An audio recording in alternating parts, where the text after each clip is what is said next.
syndrome.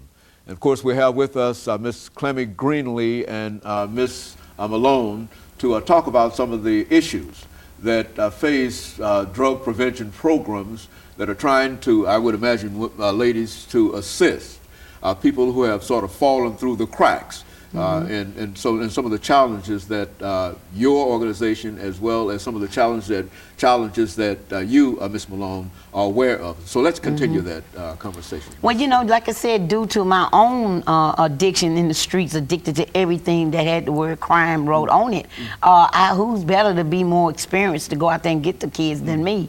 Well, after this has happened to my organization, what I found out, I received phone calls, you know, from everywhere, Los Angeles, Washington, you know, Texas. I was wanting to know, you know, why are people calling me from, you know, other states? Well, they was calling me to say, Ms. Greenlee, this has happened to us. Don't panic, you know, don't give up, don't walk, you know, when you're trying to do something right, don't have the right monies to pay to keep people off of you or either keep people under you when then they come at you. So it is so irreverent to people that don't believe that this drug addiction is a big part of this violent addiction. Yes, it goes back to economy, but it started out with the drugs. Because if I hadn't never got introduced to the drugs in my neighborhood, I would have never started doing the crimes to get it or the money to survive my habits. So I just wanted to let everybody know, including the community, that don't judge me. Come on board with me. Let me show you that I have kids in my organization that have two parents, that have six-figure income. I have kids that's not only from the hood, they from Brentwood. You know, I have kids that has been buried that because they got caught up in the syndrome because they household refused to talk about it. Their schools refuse to talk about it. Their churches refuse to talk about it. And if you don't let me in to let you know the real truth that I have with your kids, then you're never going to solve what's really going on out here. And if that's what it took to come at me like that, then so be it. I didn't never do number dial 1-800-JESUS. I had no scare tactic on me at all when that happened to me. I don't talk about nothing other than what I'm doing now. That's nothing to talk about. You know, I don't need to talk about the case. That's nothing to talk about. What I need to talk about is, where's all the praying grandmothers and the strong mothers? Where are you? I need you. You know, my son was murdered 2003. I've been in this fight a long time. Now I'm fighting for other kids. I'm fighting for other mothers' kids. So I don't want anything other than the community, the system, the police department, and the political status to embrace me, not try to destroy me.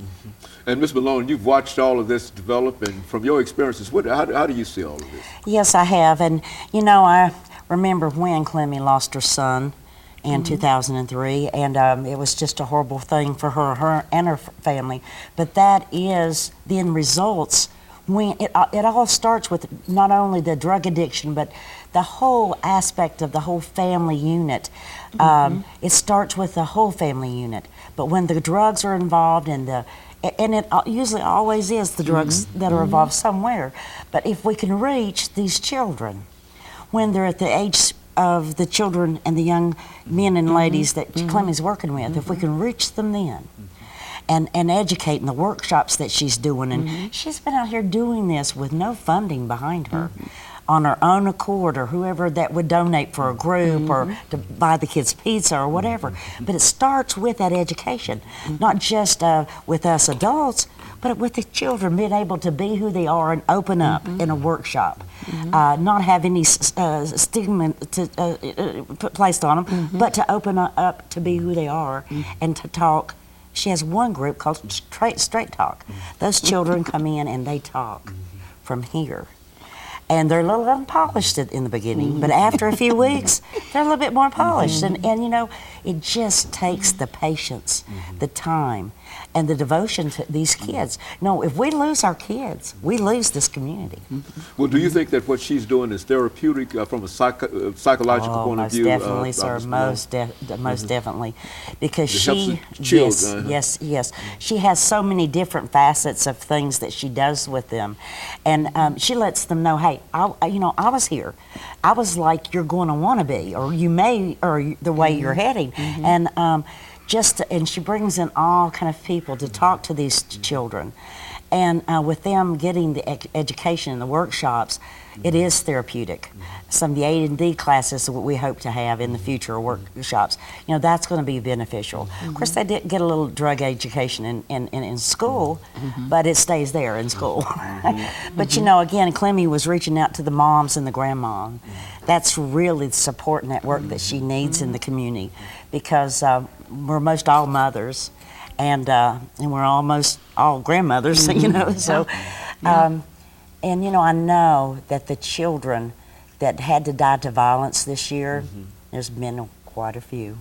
Didn't need to have to die. Didn't need to have to die. You said that you've been to 8 funerals recently? Yeah, ever since my ordeal, with the law, June 18th, I've been to 8 funerals. Since June, you've been to 8 funerals. So I haven't, I'm devastated when I hear that, oh, Nashville crime is down. We had 8 murders this year. No, we didn't. Because I went to 8 funerals. I can count 8 funerals in June. And so you're not, you might do on your statistic. So when I started touching toes and I don't really know the political aspect of it, then it started coming at me. But see, remember, I had statistics that I wasn't supposed to have, that what was told to me. How did you get these statistics? Well, then I do my research, and this is all I'm trying to do to the community. I'm just trying to educate them. I got an 8-year-old kid that walks around with a pistol talking about he's a gang member. And I don't do nothing to him. I don't know whether to spank him or hug him. But I know I got to still let him be where he's at until I can find a way to talk him out of that gun. I have to get in that dirt, and it's going to stink like hell to get them out of there. So no matter what people say and put on me, I have to do what I have to do. I'm going behind those bushes. I'm going in that hood. I'm going behind that building, and I'm going to talk to them. I'm going to sit on top of that car with my blue jeans on with the music up loud, if that's what it takes for them to trust me.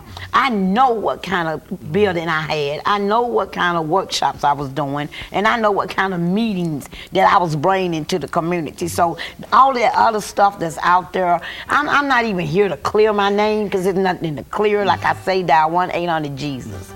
I'm just here to let people know that I'm still standing. And of course, we'll be back with our audience following this very, very short commercial break.